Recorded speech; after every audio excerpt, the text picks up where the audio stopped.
नमस्कार मित्रों, आप सभी का एक बार फिर से स्वागत है मेरे YouTube चैनल हिंदी पौराणिक कथाएं में। ओम नमः शिवाय, जय शिव शंभू, हर हर महादेव। दोस्तों, जैसा कि आपको पता ही है, 31 अगस्त को सावन का माह समाप्त हो चुका है और भाद्रपद शुरू हो चुका है। तो आज है भाद्रपद की पंचमी तिथि। इस दिन हम कोई भी उपाय करते हैं तो इसका करोड़ों गुना लाभ मिलता है। दोस्तों, पंचमी के दिन हमें ये उपाय अवश्य करने चाहिए। दोस्तों, हमने इस वीडियो में उपाय बताया है। भाद्रपद पंचमी के दिन घर में यहाँ पर जला देना एक दीपक हो जाएंगी। सभी मनोकामना पूरी।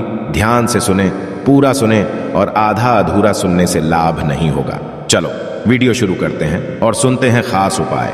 दोस्तों, इस खास जगह पर चुपचाप एक दीपक जलाकर छोड़ दें। इससे मृत्यु दंड, पितृदोष, महाकाल, सर्प दोष, नजर दोष, शनि दोष, राहु दोष सब कुछ होगा खत्म। किस्मत पर लग जाएंगे 4 चांद। मात लक्ष्मी दौड़ी दौड़ी चली आएंगी। कंगाल भी होंगे धनवान। दोस्तों, आज हम आपको बताएंगे दीपक जलाने के कितने ज्यादा फायदे आपको अपने जीवन में मिलते हैं और किस प्रकार आपको दीपक जलाना चाहिए और कौन सी दिशा में, जिससे आप बहुत ज्यादा धन की प्राप्ति कर सके और अपने जीवन में सभी बाधाओं को समाप्त कर सके। सबसे पहली बात जो आपको ध्यान में रखनी चाहिए कि अपने घर के मंदिर में रोजाना ही आपको दीपक जलाना चाहिए। कभी भी ऐसा नहीं होना चाहिए कि आपने दीपक ना जलाया हो, क्योंकि घर के मंदिर में रोजाना दीपक जलाना बहुत ही आवश्यक होता है। यदि आप कोई भी दीपक नहीं जलाती हैं घर के मंदिर में या फिर अपने घर में शाम के समय, तो इससे आपके घर वातावरण बहुत ज्यादा नेगेटिव तो होता ही है, साथ ही आपके घर की परेशानी भी बहुत ही ज्यादा बढ़ने लगती है।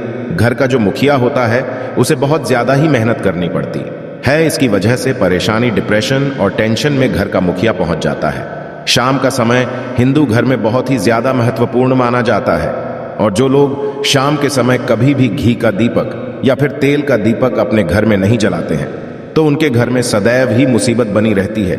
यानी कि एक मुसीबत से निकलते हैं तो दूसरी मुसीबत में उससे पहले ही फंस जाती है और सदैव ही धन की समस्याएं, परेशानियां बढ़ती रहती हैं। उनके जो बच्चे होते हैं वो भी उनके खिलाफ होने लगते हैं, उनका कहना बिल्कुल भी नहीं मानते हैं। इसी तरह से घर का पूरा माहौल ही दुखपूर्ण होने लगता है। काफी लोग इन चीजों को मानते भी हैं, परंतु जानते हुए भी उपाय नहीं कर पाते हैं और भूल जाते हैं। उन्हें इन चीजों से होने वाले नुकसान के बारे में पता नहीं होता है। इसीलिए रोजाना आपको एक घी का दीपक या फिर तेल का दीपक जलाना बहुत ही आवश्यक होता है। यदि आप नहीं जला सकते हैं तो कोई और व्यक्ति भी आपके घर में दीपक जला सकता है, परंतु रोजाना दीपक जलाना बहुत ही आवश्यक होता है। इसी से आपकी सभी नेगेटिव एनर्जी बाहर रहती है। दोस्तों, शाम का समय ऐसा होता है जिससे समय नकारात्मक ऊर्जा ये बहुत ही ज्यादा प्रबल होती है और आपके घर में प्रवेश कर जाती है। ऐसे में यदि घर में या घर के मंदिर में दीपक नहीं जलाते हैं तो नेगेटिव एनर्जी ही ज्यादा परेशान करती है, आपके सभी काम बिगाड़ने लगती है, जिससे समय सूरज डूब जाता है। उसी समय ये नेगेटिव एनर्जी है। उसी समय आपको मुंह हाथ पैर धोकर दीपक जलाना चाहिए। यदि आप खुद नहीं कर सकते हैं तो कोई और व्यक्ति भी आपके लिए ऐसा कर सकता है। दोस्तों, अब जिस घर में बहुत सारे लोग बीमार रहते हैं या फिर बीमारी कभी भी ठीक नहीं है, तो ये भी एक संकेत होता है कि आपके घर में बहुत ही ज्यादा नकारात्मक ऊर्जा आए हैं, जो परेशानियों को, बीमारियों को, मुसीबतों को बहुत ही ज्यादा बढ़ा रही है। इन सभी चीजों को समाप्त करने के लिए आपको अपने घर में जब सूरज ढल जाता है तो उस समय घी का दीपक या फिर सरसों के तेल का या फिर तिल के तेल का दीपक भी पूर्व दिशा में आप जला सकते हैं। परंतु रोजाना इन चीजों को करना बहुत ही आवश्यक है, तभी आपको इसके लाभ मिल पाती है। यदि घर में धन से जुड़ी समस्याएं, नौकरी, बेबस आय से जुड़ी हुई कोई भी समस्याएं हैं, यदि ऐसी समस्याएं बहुत ही ज्यादा होती हैं तो आपको अपने घर के उत्तर दिशा में रोजाना ही घी का दीपक जलाना चाहिए। इससे एक भी दिन आप मिस ना करें। यदि आप रोजाना उत्तर दिशा में घी का दीपक जलाते हैं तो इससे आपकी धन से जुड़ी हुई समस्याएं समाप्त हो जाती हैं। जिन लोगों को जॉब नहीं मिलती है तो उनको भी जॉब मिलने लग जाती है, और यदि वही व्यक्ति जिसको परेशानी है और वहीं यदि रोज दीपक जलाता है तो इससे मिलने वाले फायदे और भी ज्यादा हो जाते हैं। शाम के समय घी का दीपक या फिर तेल का दीपक जलाना बहुत ही आवश्यक होता है। आप कभी भी इन चीजों को नजरअंदाज ना किया करें। क्योंकि इन्हीं से आपके जीवन में परेशानियां बढ़ जाती हैं और आपको मुसीबतों का सामना करना पड़ सकता है। आपको यह जानकर हैरानी होगी कि जो भी घी का दीपक आप जलाते हैं उससे जो निकलने वाली ऊर्जा ये होती है, वो घर में जब फैलती है तो इससे घर का माहौल एकदम से सुखमय बनने लगता है, यानी कि पॉजिटिव होने लगता है। घर के सभी लोग शांति से रहने लगते हैं। इसी प्रकार से जो तेल का दीपक होता है, ये भी जब जलता है तो इससे आपके आसपास जितनी भी नकारात्मक ऊर्जा ये है वो समाप्त हो जाती है, क्योंकि इन दीपकों से निकलने वाली जो ऊर्जा ये होती है, धुआं होता है, वो नेगेटिव एनर्जी है और आपके आसपास की एनर्जी को पॉजिटिव बनाता है। तो ये बहुत ही आवश्यक चीजें हैं। शाम के समय कभी भी आप इन चीजों को कभी मिस ना किया करें, तभी आप अपने जीवन में सफलता पा सकते हैं और आपकी जितनी भी मनोकामनाएं हैं वो भी पूरी होती है। दोस्तों, हम अपने घर के पूजा घर में पूजा पाठ करते हैं और मूर्ति आदि रखते हैं। दोस्त, मूर्ति का क्या महत्व होता है, आज हम आपको इस वीडियो के माध्यम से बताने वाले हैं, जिससे घर के पूजा घर में एक साथ ये दो मूर्ति होती है, वहां पर बनता है राजयोग और आपके कदमों में आ जाती है। कहने का तात्पर्य है कि आपको सर्व सुख प्राप्त हो जाता है, जिसकी आपने कल्पना की है, जिसकी आपने मनोकामना मांगी है। दोस्तों, घर के पूजा घर में हम पूजा करते हैं, पूजा पाठ करते हैं और पूजा पाठ के माध्यम से कुछ चीजें देखने और मनाने आदि का प्रयत्न करते हैं, ताकि हमें उस पूजा का फल प्राप्त हो जाए और हम उसी अनुरूप घर के अंदर मूर्ति आदि लगवाते हैं, ताकि हम उन देवी देवताओं का सुंदर मुख देख सकें और उनका आशीर्वाद प्राप्त कर सकें। परंतु दोस्तों, यदि हम अपने घर के पूजा घर में इन मूर्तियों के साथ अन्य मूर्तियां भी रखते हैं तो निश्चित तौर पर हमारी किस्मत बदल जाती है और देखते ही देखते हमारे जीवन के अंदर की सारी कंगाली समाप्त होने लगती है। दोस्तों, बात करते हैं उन मूर्तियों के बारे में कि आखिर कौन सी दो मूर्तियां एक साथ में आपको रखनी चाहिए, ताकि उसका सच्चा सर्व सुख आपको प्राप्त हो सके। और सबसे पहले यदि हम किसी मूर्ति की करें तो दोस्तों, यदि आप श्री कृष्ण के भक्त हैं और बाल गोपाल की मूर्ति रखते हैं, तब आपको भगवान श्री कृष्ण के साथ माता रानी राधा जी की मूर्ति भी आपको अवश्य रखनी चाहिए। दोस्तों, या भगवान कृष्ण की यदि आपके घर में तस्वीर है तो उसके साथ राधा जी की भी तस्वीर संयुक्त जोड़े के रूप में आपको लेकर आनी चाहिए। दोस्तों, यह प्रेम और एकता की एक ऐसी अनोखी मिसाल है कि जिस घर में इन दोनों की तस्वीरें होती हैं तो समझ लीजिए उस घर के अंदर किसी भी प्रकार का गृह क्लेश नहीं होता है।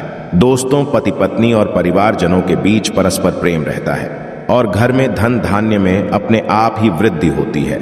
इसीलिए यह आवश्यक माना गया है। यदि आप भी इन मूर्तियों को रखते हैं तो निश्चित तौर पर आपके जीवन में अपने आप ही फायदा प्राप्त हो जाएगा। दोस्तों, कई लोग अपने घर में माता लक्ष्मी की पूजा करते हैं तो सोचते हैं कि भगवान विष्णु की भी पूजा करें या ना करें, या फिर उनकी मूर्ति रखें या ना रखें।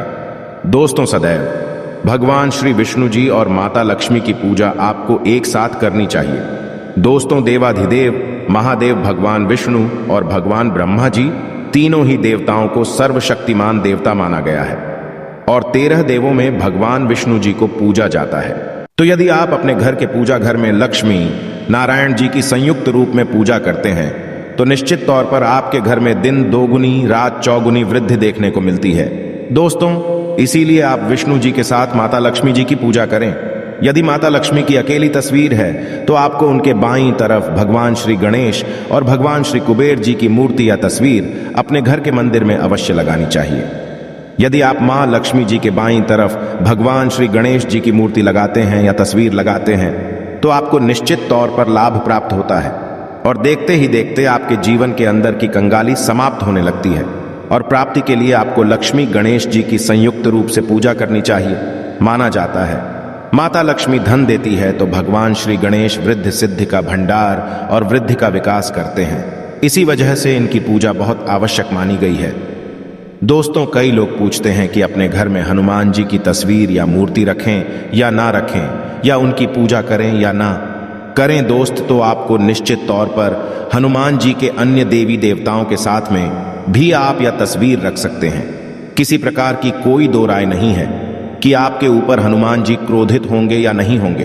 दोस्तों, इसके अलावा आप प्रभु श्री राम की तस्वीर भी अपने घर की पूजा घर में रखते हैं तो आप हनुमान जी महाराज की तस्वीर रखें या ना रखें, हनुमान जी महाराज के निमित्त किसी भी प्रकार की पूजा या पाठ करना हो तो आप प्रभु श्री राम से कहें।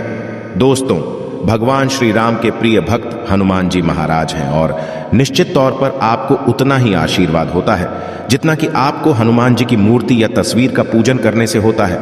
या फिर आप क्या करें, श्री राम दरबार की तस्वीर अपने घर में लेकर आएं और श्री राम दरबार की तस्वीर का पूजन करें। यहां उनकी मूर्ति या उनके किसी प्रकार की कोई चीज आपके पास है तो आप उनका पूजन करें। इसमें सारे देवी देवताओं को आपको आशीर्वाद प्राप्त हो जाता है। हनुमान जी से लेकर माता सीता, भगवान श्री राम और अन्य देवी देवताओं का भी आशीर्वाद आपको हो जाता है। तो निश्चित तौर पर अपने घर के पूजा घर में एक साथ आप ये तस्वीर रख सकते हैं। आपके जीवन में राजयोग की प्राप्ति हो जाती है। दोस्तों, इसी तरह यदि आप अपने घर के पूजा घर में या किसी अन्य स्थान पर यदि कोई तस्वीर रखना चाहते हैं और उसे लगाकर अपने घर में लाभ प्राप्त करना चाहते हैं तो अपने घर में या पूजा घर में आपको निश्चित तौर पर तीनों देवों की तस्वीरें या मूर्ति एक ही स्थान पर लाकर अवश्य रखनी चाहिए।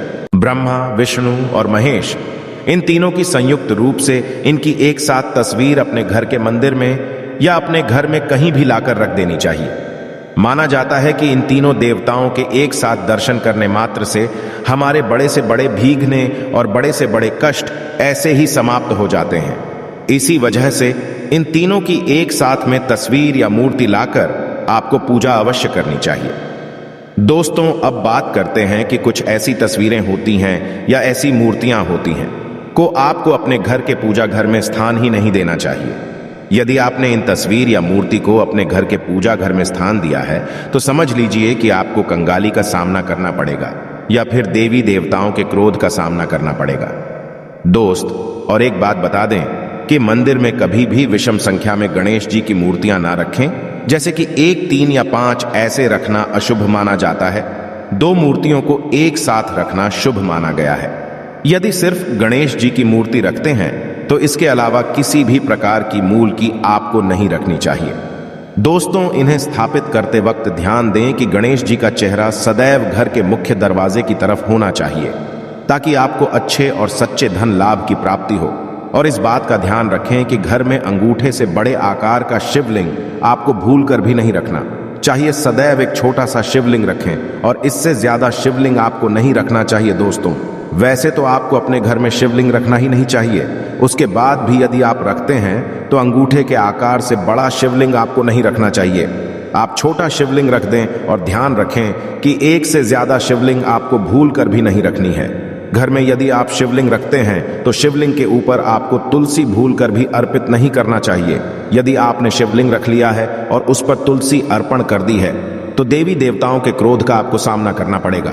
दोस्तों, मंदिर में सदैव यदि आप हनुमान जी की तस्वीर रखना चाहते हैं, आप हनुमान जी महाराज के अनन्य भक्त हैं तो बैठे हुए हनुमान जी महाराज की मूर्ति ही रखें। बजरंग बली रुद्र भगवान शिव के अवतार हैं, इसीलिए उनकी भी शिवलिंग की तरह ही मूर्ति रखी। साथ ही जो पति पत्नी होते हैं, वैवाहिक जीवन आपने नया स्टार्ट किया है तो हनुमान जी की मूर्ति या तस्वीर अपने कमरे में, अपने बेडरूम में आपको भूल कर भी नहीं रखनी चाहिए। अन्यथा अपने जीवन में कई प्रकार के दोषों का सामना करना पड़ता है। दोस्तों, हनुमान जी ब्रह्मचारी हैं तो इस बात का आपको ध्यान रखना चाहिए। दोस्तों, राधा कृष्ण की मूर्त या यदि आप जैसे अपने शयन कक्ष में सोते हैं और वो आपके बेड के सामने की तरफ रखी है कि जैसे कि आप सुबह उठे और आपको उठते ही पहले उनके दर्शन हो जाए तो समझ लीजिए कि आपका जीवन मालामाल होने वाला है। किसी भी प्रकार का कोई दुख, धन की चिंता आपके जीवन में नहीं रही। दोस्तों, इसी तरह यदि माता दुर्गा की तस्वीर आप अपने घर में लेकर आना चाहते हैं और चाहते हैं कि माता दुर्गा की तस्वीर के माध्यम से आप अपने जीवन में समृद्धि देखें तो दोस्तों, भूल कर भी आपको माता दुर्गा की क्रोधित अवस्था की तस्वीर जैसे कि महाकाली की तस्वीर या फिर महिषासुर का वध करते हुए या क्रोधित अवस्था में मां लक्ष्मी की, माता दुर्गा की तस्वीर लाकर आपको उनकी पूजा नहीं करनी चाहिए। दोस्त, तो सदैव शांत और सुंदर मुख वाली तस्वीर ही अपने घर के अंदर लाकर पूजा करनी चाहिए। बहुत ही शुभ और मंगलकारी माना जाता है। दोस्तों, इस बात का ध्यान रखें कि यदि आप अपने घर में मूर्तियां रखते हैं तो आपको इनको भूलकर भी टूटे हुए चावल नहीं चढ़ाने चाहिए। बेहतर होगा कि आप हल्दी में चावल को पीला करके ही वो चावल चढ़ाएं, परंतु टूटे हुए चावल आपको भूलकर भी माता लक्ष्मी को या अपने घर में देवी देवता को नहीं चढ़ाने चाहिए। दोस्तों, इसी तरह इस बात का भी ध्यान रखें कि अपने घर मृत परिजनों या पूर्वजों को मंदिर में स्थापित न करें। ऐसा करना अशुभ माना जाता है और यदि आप ऐसा लगातार कर रही हैं तो निश्चित तौर पर आपके परिवार के ऊपर दोष लग सकता है और पितरों का भी दोष लग सकता है। पितरों की पूजा एक अलग स्थान पर की जाती है, घर के मंदिर में उनको स्थापित नहीं किया जाता है। दोस्तों, इसी तरह भगवान की तस्वीर या भगवान शनिदेव की, राहु केतु के इस प्रकार की तस्वीरें अपने घर में ही नहीं लेनी चाहिए। प्रतीकात्मक रूप से आप घर के पानी रखने के स्थान पर उनकी पूजा कर सकते हैं, क्योंकि इनकी साधना तंत्र मंत्र और विशेष महत्व द्वारा की जाती है। घर के अंदर आप ऐसे ही इनकी पूजा पाठ आप नहीं कर सकते हैं। इनकी पूजा पाठ में यदि किसी प्रकार की कमी रह जाती है तो उनको बहुत ज्यादा क्रोध आ जाता है। इनके क्रोध का आपको सामना करना पड़ता है। इसी वजह से आपको इस प्रकार की तस्वीर या मूर्ति या अपने घर के अंदर नहीं रखना चाहिए। और जो पहले हमने आपको बताया, इस प्रकार की तस्वीरें तो निश्चित तौर पर आप रखकर अपने जीवन में फायदा प्राप्त कर सकते हैं। आशा है कि आज की इस प्रस्तुति में बताई गई जानकारी आपको अच्छे से समझ आ गई होगी। वीडियो अच्छा लगा हो तो एक लाइक अवश्य कर दें। धन्यवाद वीडियो के अंत तक बने रहने के लिए।